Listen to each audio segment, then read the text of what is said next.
평창, 강릉, 정선 일대를 올림픽 특구로 지정하는 평창 동계올림픽 특구 종합계획을 확정했습니다. 추경호 기획재정부 제1차관은 시장 쏠림, 투기 세력 등 불안 조짐이 있으면 신속하고 과감하게 대응해 시장을 안정적으로 관리하겠다고 말했습니다. 산업통상자원부는 환태평양 경제동반자 협정 참여 가능성을 타진하기 위해 미국을 비롯한 TPP 참여 6개국과 잇따라 예비 양자 협의를 추진합니다. 임종용 농협금융지주 회장은 우리투자증권 패키지 내 계열사들을 올해 3월까지 농협금융자회사로 편입한다고 밝혔습니다. 시청자 여러분 안녕하십니까? 센 경제 현장의 김동현입니다. 코스피 지수가 외국인 매도에 오늘도 하락 마감했습니다. 오늘 장 마감 소식 증권부의 강광우 기자 연결해서 자세히 알아보겠습니다. 안녕하십니까? 네, 안녕하십니까? 오늘 자세한 마감 시황 전해주시죠. 네, 코스피 지수가 외국인 순매도에 하락했습니다. 오늘 코스피 지수는 전날보다 0.39% 내린 1938.54로 마감했습니다. 전날 미국 뉴욕 증시가 혼조세로 마감한 가운데 코스피는 개인의 나홀로 순매수 속에 상승 출발했지만 외국인이 매도 규모를 키워가자 하락 전환했습니다. 개인이 오늘 1,800억 원을 매수했고 기관이 500억 원 순매수했지만 외국인이 2,500억 원어치 주식을 내다 팔면서 지수를 끌어내렸습니다. 업종별로는 운수창고, 의료정밀 등이 상승한 가운데 통신업종이 1.62% 빠졌고 주요 조선주들의 실적 부진과 저가 수주 우려가 겹치면서 운송장비 업종이 1.61% 떨어졌습니다. 시가총액 상위 종목 중에서는 현대중공업이 4분기 실적 부진 우려 속에 4.64% 급락했고 신한지주, KB금융도 떨어졌습니다. 반면 네이버와 현대모비스, 한국전력 등은 올랐습니다. 네, 그리고 오늘 S오일이 사우디 아람코 지분 인수 소식에 급등했다고 하죠? 네, 한진그룹이 재무 건전성 개선을 위해 매각을 추진 중인 S오일 지분을 사우디아라비아 국영 석유 기업인 아람코가 전량 인수한다는 소식에 S오일 주가가 강세를 보였습니다. 시장에 매물이 대량으로 나올 것이라는 우려가 해소됐기 때문인데요. S오일은 오늘 유가증권 시장에서 전날보다 3.84% 오른 7300원에 거래를 마쳤습니다. 전날 박근혜 대통령이 주재한 외국인 투자기업인 초청 오천 간담회에서 나세르 알 마하셔 S오일 사장은 아람코는 한진그룹이 매각 중인 S오일 지분 28.4%를 모두 매입하기로 했다고 밝힌 바 있습니다. 백용찬 현대증권 연구원은 물량 부담 이슈가 해소되면서 투자 심리가 회복돼 S오일의 주가가 상승한 것으로 보인다고 말했습니다. 네, 그리고 전자결제업체인 옐로우페이가 코넥스 기업 최초로 첫 유상증자에 나섰다고 하죠? 네, 전자결제업체 옐로우페이가 코넥스 상장사 최초로 일반 공모 유상증자에 나섭니다. 이성우 옐로우페이 대표는 오늘 여의도에서 진행된 기자간담회를 통해 125만 주 22억 7,500만 원 규모의 일반 공모 유상증자를 실시하기로 했다며 유상증자로 들어오는 자금의 상당 부분을 마케팅 프로모션과 오프라인 사업 확장에 활용할 계획이라고 밝혔습니다. 이 대표는 전자결제업은 고객 기반이 상당히 중요한 사업이라며 지난 연말 기준 21만 4천 명인 회원을 올 연말까지 100만 명으로 확대하고 영업이익 손익분기점을 넘기는 것이 목표라고 설명을 했습니다. 이번 유상증자 청약일은 오는 13일부터 이틀간 진행됩니다. 코넥스 상장사의 주식을 거래하려면 예탁금을 최소 3억 원 이상 예치해야 하지만 일반 공모는 이런 제한이 없습니다. 다만 공모 이후 추가 매수는 불가능하고 매도만 할 수 있습니다. 네, 잘 들었습니다. 지금까지 증권부의 강강우 기자와 함께했습니다. 오늘 도움 말씀 고맙습니다. 네, 감사합니다.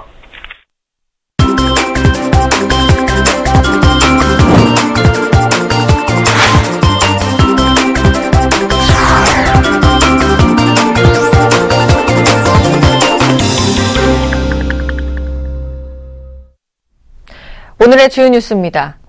정부는 평창과 강릉, 정선 일대를 올림픽 특구로 지정하는 평창 동계올림픽 특구 종합계획을 확정했습니다.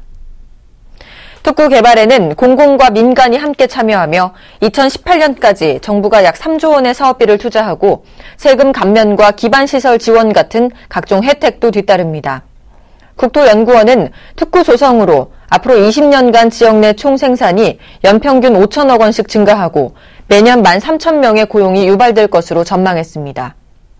정홍원 국무총리는 평창 동계올림픽의 성공적인 개최뿐 아니라 이후의 지속적인 지역 발전과 문화 융성으로 이어지도록 해야 한다고 강조했습니다. 추경호 기획재정부 제1차관은 시장 쏠림과 투기 세력 등 불안 조짐이 있으면 신속하고 과감하게 대응해 시장을 안정적으로 관리하겠다고 말했습니다.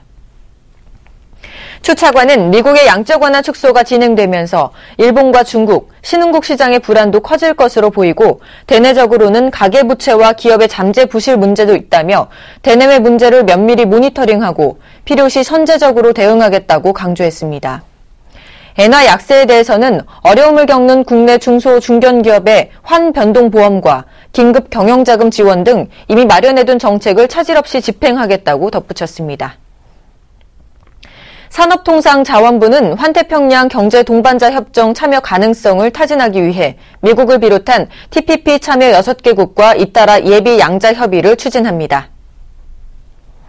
13일 워싱턴에서 미국과 양자 협의를 실시하는 데 이어 멕시코와 칠레, 페루, 말레이시아, 싱가포르와 협의를 진행할 방침입니다. TPP에 참여하려면 관심 표명, 예비 양자 협의, 참여 선언, 공식 양자 협의, 기존 참여국 승인 순으로 절차를 밟아야 합니다. TPP는 미국이 주도하는 세계 최대 규모의 다자간 FTA로 현재 12개국이 참여하고 있습니다. 임종용 농협금융지주 회장은 우리투자증권 패키지 내 계열사들을 올해 3월까지 농협금융자회사로 편입한다고 밝혔습니다. 우리금융이사회는 지난달 24일 우투증권과 우리아비바생명보험, 우리금융저축은행 등의 우선 협상 대상자로 농협금융을 선정해 실사가 진행 중입니다. 임 회장은 차질 없이 인수거래를 마무리해 다음 달 주식매매 계약을 거쳐 3월까지 자회사 편입 완료를 추진하겠다며 비은행 분야의 추가 인수 합병을 지속적으로 검토하기로 했다고 말했습니다. 법정 관리를 받고 있는 동양증권이 구조조정을 일단락하고 공개 매각 작업에 들어갑니다. 동양증권 관계자는 희망퇴직을 접수한 결과 애초 목표로 했던 500명보다 많은 600여 명이 신청을 해왔다며 작년 연말부터 진행해온 구조조정이 마무리됐다고 말했습니다. 동양증권은 임원의 50%를 감축하고 투자은행 업무에 역량을 모으는 대규모 조직 개편을 실시한 바 있습니다. 법원은 최근 동양증권의 매각 주관사로 딜로이트 안진회계법인을 선정했으며 이르면 다음 주께 공개 입찰이 시작될 것으로 예상됩니다. 저출산과 고령화가 지속되면서 주택과 주식, 채권 등 모든 자산에 대한 수익률이 전반적으로 하락할 것이라는 분석이 나왔습니다.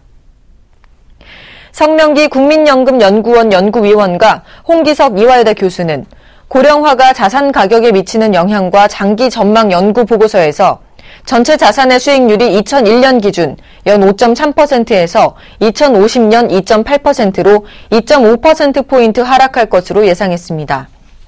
보고서는 기본적으로 투자 다변화가 최선의 투자 전략이라며 상대적으로 수익률이 높은 외국에 대한 투자 비중을 높이는 국제적 다변화를 추구하는 것도 바람직할 것이라고 권고했습니다.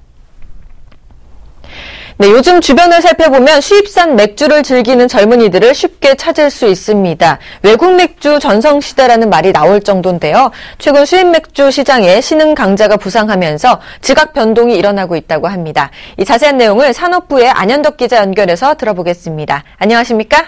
예, 안녕하세요. 네, 최근 새로운 수입 맥주의 소비자 발걸음이 이어지고 있다고 하는데 현황 좀 전해주시죠. 소비자들의 다양한 취향에 힘입어 수입 맥주 시장이 급성장하면서 이 시장에서 기존 강자를 제치고 신흥 강자가 부상하는 등 춘추 전국 시대가 예고되고 있습니다. A마트가 지난해 수입 맥주별 판매 현황을 조사한 결과 체코 맥주인 필스너 우르겔이 아사히 슈퍼드라이, 기네스 드래프트 등 정통적인 브랜드를 제치고 매출 순위 5위에 이름을 올렸습니다. 필스너 우르겔은 1982년 체코 필젠에서 처음 만들어진 라거 맥주로 2012년만 해도 수입 맥주 순위에 들지 못했으나 소비자들 사이에서 깊고 풍부하다는 입소문이 돌면서 지난해 처음으로 매출 상위 그룹에 진입했습니다. 일본산 맥주인 기린 이치방 맥주와 산토리 맥주도 2012년에는 톱10 순위권 밖이었지만 지난해에는 각각 7위, 9위로 매출 상위 10위권에 이름을 올렸습니다. B마트에서도 상황은 마찬가지인데요. 벨기에 맥주 회사인 브로이 마튼사가 만든 에일 맥주 윌리엄 브로이 바이젠이 지난해 판매 순위 4위를 차지했습니다. 기린 이스판과 아사히 블랙 등도 각각 3위, 5위를 기록하면서 새롭게 판매 순위 10위권에 진입했습니다. 네, 신흥 강자의 부상과 시장 내 변화, 이는 역시 소비자 취향이 다양해지고 있기 때문으로 분석되죠. 이처럼 국내 소비자들에게는 생소한 맥주가 신흥 강자로 떠오르면서 국내 수입 맥주 시장 내 지각 변동이 일어나는 이유는 보다 새로운 맛의 맥주를 찾는 소비자들이 늘고 있기 때문으로 풀이됩니다. 국내 수입 맥주 시장이 급성장하는 사이 입맛이 한층 까다로워진 소비자들이 기존의 식상한 수입 맥주가 아닌 맛도 품질도 우수하고 새로운 상품에 눈을 돌리고 있는 것인데요.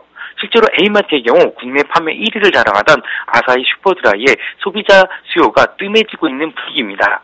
2012년 매출 1위였던 아사히 슈퍼드라이 500ml 캔 제품은 판매가 줄면서 아예 톱10 순위권 밖으로 밀려났고 2012년 2위였던 350ml 캔도 6위로 떨어지는 등 아사히 슈퍼드라이가 약세를 면치 못했습니다.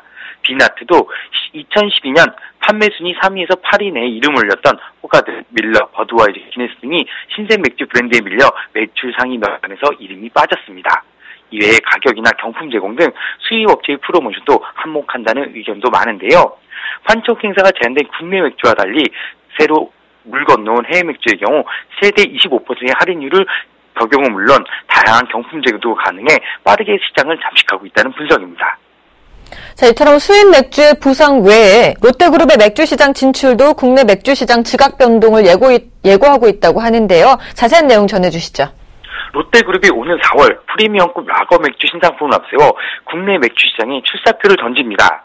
주류 업계에 따르면 소주 브랜드 처음처럼을 생산하고 있는 롯데칠성음료는 이르면 오는 4월 프리미엄급 라거 맥주를 출시할 계획으로 알려졌습니다. 국내 맥주 시장 진입 초기에 시장 점유율 2% 정도를 달성한다는 게 목표로 현재 제품명 선정 등 막바지 준비 작업을 진행 중입니다. 특히 올해 월드컵 등 스포츠 호재가 많다는 점을 감안해 당초 예상보다 앞당겨 성수기를 앞둔 4월로 출시 시점을 잡은 것으로 전해졌습니다. 업계에서는 롯데그룹이 신제품 출시 후 시장 점유율을 확보하고자 현재 국내 맥주 시장의 2-3%에 불과한 에일 맥주가 아닌 라거 맥주 쪽으로 상품을 정한 것으로 보고 있는데요. 가격도 대중화된 카스 등보다는 비싸면서 지난해 하이트진로에서 새로 선보인 에일 맥주, 퀸즈에일보단 낮게 측정할 수 있다고 업계는 예상하고 있습니다. 자, 롯데그룹의 맥주 시장 진출에 대한 현재 업계들의 반응은 어떻습니까? 롯데칠성의 맥주 시장 진출은 신동빈 롯데그룹 회장이 제품 출시 전 직접 시음에 나선 것으로 알려질 정도로 그룹에서 주목하는 신사업 분야인 만큼 주류업계는 벌써부터 롯데의 시장 진출을 둘러싸고 전운이 감돌고 있습니다. 롯데그룹이 막강한 유통망을 무기로 삼아 소비자 입맛만 제대로 잡는다면 하이트진로, 오비맥주가 70년 이상 양분해온 국내 맥주 시장에 지각 변동을 일으킬 가능성이 충분하기 때문입니다. 하이트진로와 오비맥주는 회사 대표가 직접 나서 위기를 강조하는 등 앞으로 다가올 변화에 촉각을 돈두세우고 있는데요.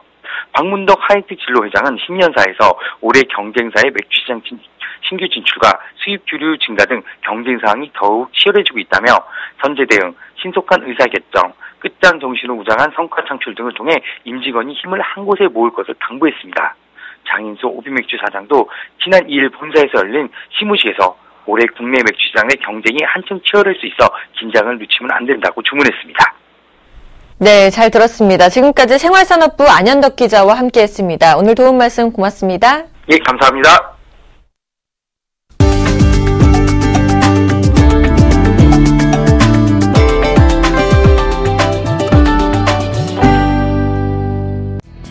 지난해 국내 조선업계의 선박 수주량이 급증한 것으로 나타났습니다. 국제해운조선시황 분석기관인 클락슨에 따르면 지난해 국내 조선업계가 수주한 물량은 1,607만 CGT로 2012년보다 99% 늘어났습니다. 수주 점유율은 33%로 중국에 이어 2위를 기록했지만 수주 금액 기준으로는 411억 달러로 중국을 제치고 1위를 차지했습니다. 국내 조선사들이 LNG선이나 초대형 컨테이너선 등 고부가가치 선박을 주로 수주하면서 저가 선박 물량이 많은 중국 업체들을 앞섰습니다. 삼성전자 65인치 스마트 TV가 세계 최대 가전쇼 CES 2014에서 미국 소비자 가정협회로부터 3년 연속 TV 부분 최고 혁신상을 받았습니다. 이 제품은 잔상 없는 화면에 쿼드코어 CPU 탑재로 성능을 향상시킨 점이 높이 평가받았습니다. 미국 테크미디어 HD 그룹은 삼성 105인치 커브드 UHD TV를 베스트 인쇼로 선정했습니다. IT 매거진 매셔블도 삼성의 85인치 가변형 TV를 CS 최고 기술로 뽑았습니다. 현대자동차가 차세대 친환경차인 수소연료 전지차를 광주시에 판매하기로 했습니다. 현대차는 수소연료 전지차 보급사업 시범사업자로 지방자치단체 및 공공기관을 대상으로 차량 판매를 협의해왔으며 이번이 첫 판매 사례가 됩니다. 현대차가 판매하는 투싼 IX 수소연료 전지차의 가격은 1억 5천만 원 수준으로 정부가 차량의 구매액 일부와 수소 충전소 시설 등을 국고 보조금으로 지원합니다. 2월 러시아 소치 동계올림픽, 6월 브라질 월드컵, 9월 인천 아시안게임 등 대형 스포츠 이벤트를 앞두고 온라인 쇼핑몰 등에서 고화질 TV 판매가 늘고 있습니다. 인터파크는 최근 한 달간 TV 판매량이 1년 전보다 20% 늘어났다고 밝혔습니다. 주마켓도 최근 한 달간 LED TV 판매량이 20% 증가했으며 옥션 역시 LED TV 판매량이 55% 늘었습니다. 업계 관계자는 대형 스포츠 이벤트를 앞두고 고화질 TV 제품을 구매하려는 수요가 늘었다고 분석했습니다.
네, 지금까지 센 경제 현장의 김동현이었습니다. 시청해주신 여러분 고맙습니다.